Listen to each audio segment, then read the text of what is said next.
In a previous video, we talked about how to properly and safely load and unload a semi-automatic pistol.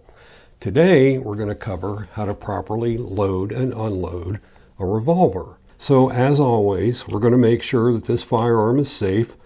When I say safe, I mean it's unloaded and cannot fire. I've already got the cylinder open, and the easiest way to know that this firearm is safe is to actually look into the cylinder.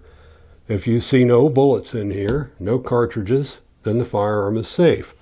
You're still going to handle it as if it's loaded. So let's go ahead and cover how to properly load and unload a revolver. I'm going to go ahead and close the cylinder because we're going to talk about how to properly open and close the cylinder as well. A lot of people don't know how to do that properly. So on most revolvers, on all revolvers, you have a cylinder release. Now, this is a Smith & Wesson revolver. The cylinder release, it's also for a right-handed shooter, so the cylinder release is going to be on the left side of the frame. It's usually right behind the cylinder. It's this little switch right here. And all you do is you're going to take your thumb, you're going to have your shooting grip on your firearm. You're going to take your thumb, but without your finger in the trigger guard. So you're going to take your thumb and you're going to push forward on the Smith & Wesson. Now on some revolvers you take the cylinder release and you pull it backwards with your thumb, but on the Smith & Wesson you push it forward. Now you're going to take your two middle fingers and you're going to touch the cylinder with those fingers. As you push the release forward, you're going to take those two middle fingers and push the cylinder open. So now the cylinder's open, and this is how you're going to hold it, not only when you're loading it and unloading it, but if you're reloading on the range or under fire, you're going to do this the exact same way. With a semi-automatic, you maintain a grip on the grips. With a revolver, it's different. You want to manipulate the cylinder itself. So now you've got those two fingers in there, and there's another reason for this too. As we start to load, and again, these are dummy rounds, as we start to load, it's easiest if you load the cylinder furthest away, or the chamber furthest away from the frame. There's no interference there. So what you're going to do is you're going to take the first round, you're going to put it into that top cylinder, then you can turn the cylinder one hole, load another round, and just keep doing that. You're going to turn the cylinder as you load it. If you've always got that top chamber, or that one chamber at the top, it's going to be easier to load quickly. Now in the field, you may want to use, or you should use, not may, you should use either a speed loader or a speed strip. Okay, so now we've got all 6 rounds loaded into the cylinder. And how do we close that? Well, we're going to keep it slightly pointed down so those bullets don't fall back out of the cylinder.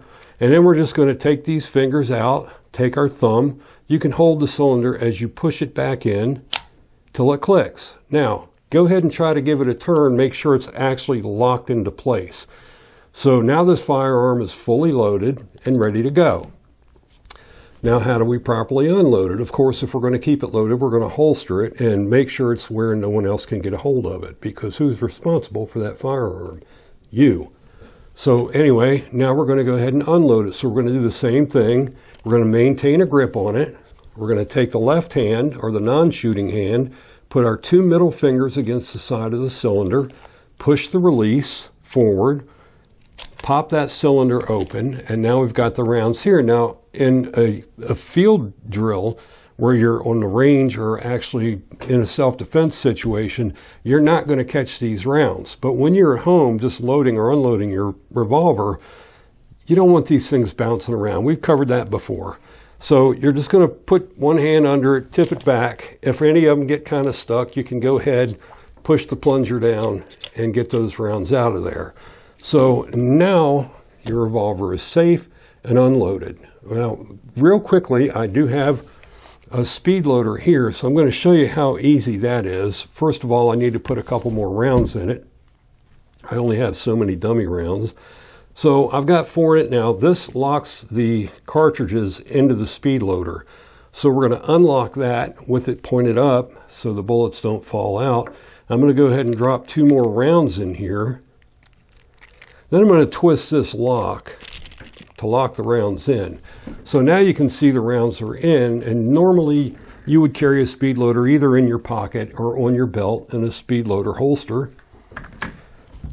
So what you're going to do, again, we're going to open the cylinder. This time I've already got it open. You're still going to hold it with these two fingers and these two fingers outside the frame. Now I've got control of this firearm.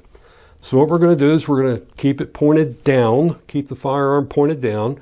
We're going to line this up with the cylinder, insert the rounds, twist this lock, and they'll just drop right into the cylinder, just like that. Speed loader's empty, rounds are in the cylinder. Again, we're just going to take our thumb and our fingers, control it shut, spin it to make sure it locks into place. Now it's loaded. Again, unloading it, you can't unload it back into the speed loader, so we're just going to point it downhill, pop the cylinder open, and dump them out, just like that. So there you have it. Now you know how to properly load and unload your revolver. Hit that like button. Share our videos with your friends, and if you feel like it, go ahead and subscribe to our channel. Thanks for watching. Have a nice day.